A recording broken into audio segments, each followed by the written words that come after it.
ये सत्य है। एक तो वो माँ है जिससे हम सबका जन्म होता है, और एक माँ और भी है जिसको हम रो रो के पैदा कर देते हैं, रो रो के उसको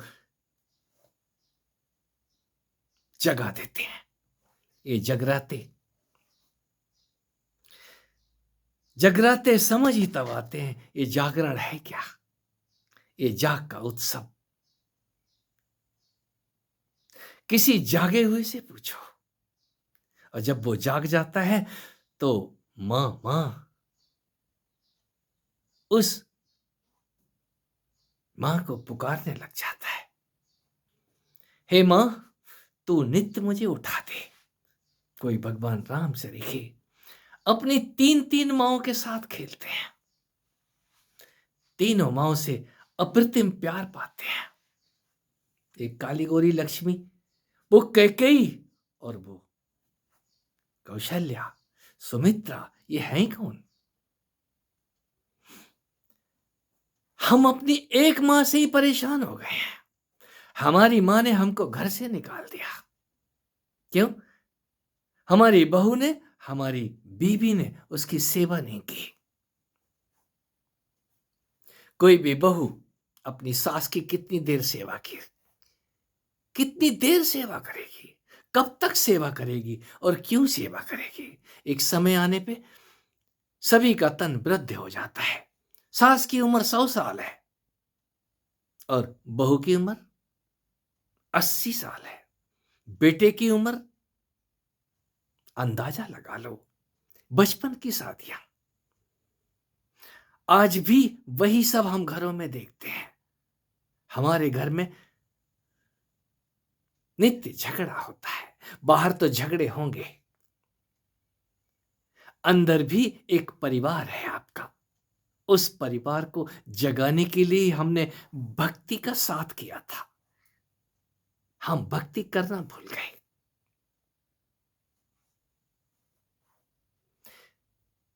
भक्ति से वो मां जिसको आप शक्ति कहते हैं, एक समय आने पे, इतना सस्ता नहीं है ये विज्ञान। कभी ये विज्ञान इस धरती पे घरों में यदा कदा दिखाई देता था, आज ये विलुप्त हो गया है। कोई ब्राह्मण, कोई ज्ञानी, कोई भक्त आज भी इस विज्ञान को अपने साथ जीता है। ये नितांत निजी है। मित्रों, आपके सवाल, आप हमें ठीक करना नहीं चाहते। हम आपसे बहुत आशा रखते हैं और बहुत प्रेम करते हैं। आपको जब भी फोन लगाते हैं, आप हमें डांट देते हैं। क्यों ना डांट दूं? प्रेम से सब कुछ लिया जा सकता है, और जब आप छीनना चाहते हैं, उस अधिकार से आप बोलते हैं। कौन सा अधिकार? आपको प्रेम करना नहीं आया, आपको बोलना नहीं आया, आपको मांगना नहीं आया। ये प्रणाम बेकार नहीं जाते हैं।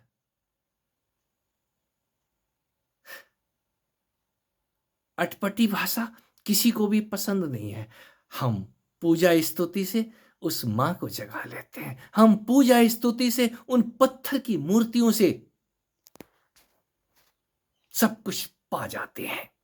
वो पत्थर की मूर्तियां हमारी पूजा और स्तुति सुनती हैं। यहां कुछ भी मुर्दा नहीं है। जब हम गाते हैं तो ये पत्थर पिघलने लग जाते हैं। ये धरती सब कुछ दे देती है। पहले तो देना पड़ता है, अपना सिर इसी धरती पे झुकाना पड़ता है, कुछ गिराना पड़ता है, आंसुओं की बरसात करनी पड़ती है। आसमान रोए ना, बारिश आए ना, तो ये धरती कहां से देगी? ये अदला बदली जारी रहती है। आप क्या दे रहे हैं? प्रॉब्लम्स?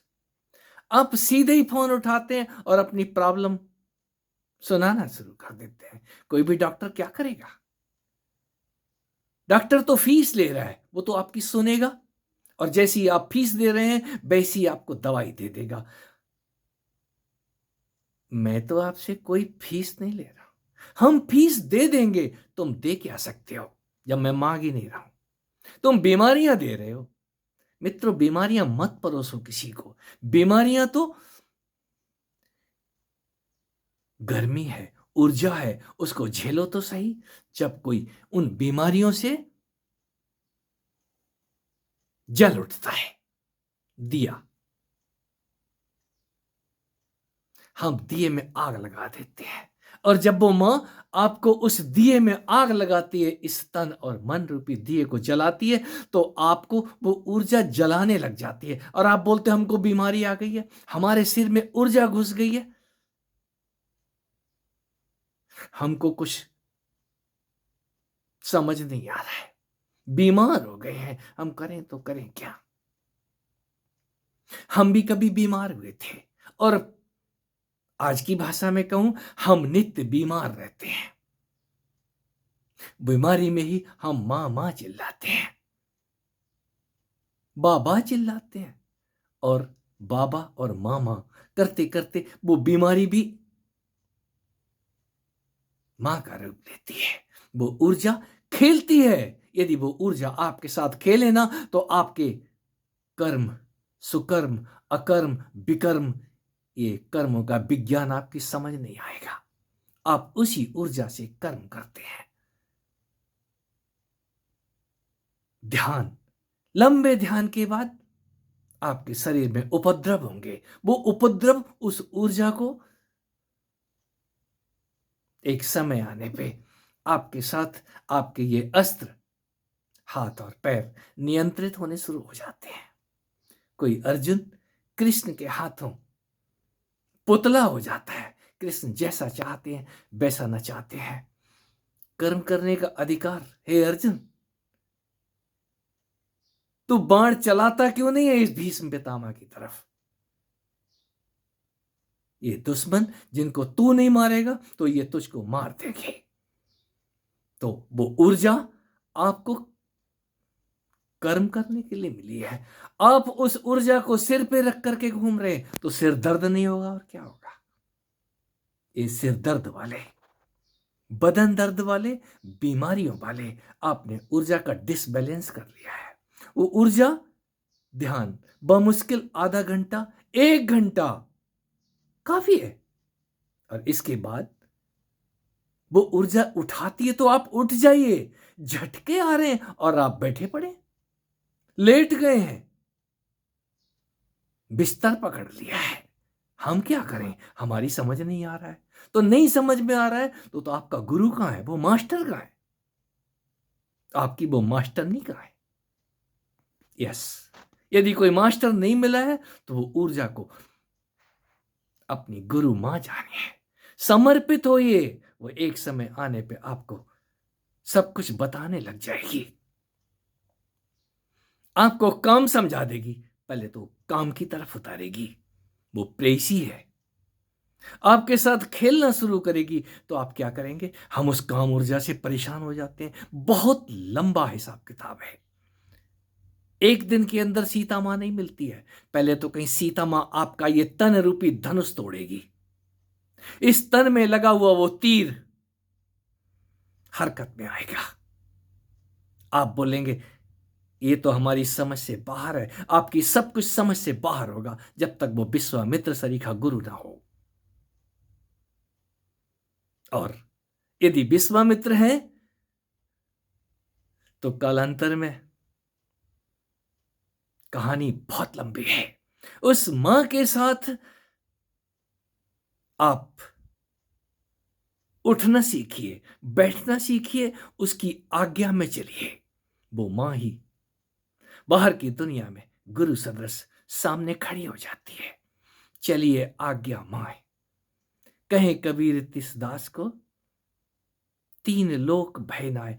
गुरु की बात, गुरु को सिर पे रखिए। मैं कहता हूं उस शक्ति मां को सिर पे रख के देखिए। उस सिर के ऊपर है, सिर के अंदर नहीं है। आपने सिर में घुसा लिया है। कभी बाल काले थे, आज हमारे सफेद हो गए हैं। चिंता मत करो, वो सूरज ऊपर आने दो, वो बाल सुनहरे भी कर देती है, सोने जैसे बाल। वो स्वर्ण महल का भी सुख देती है, और इतना सुख देती है। कौन सी मां? आप पहले अपनी मां को पैदा तो कर लो।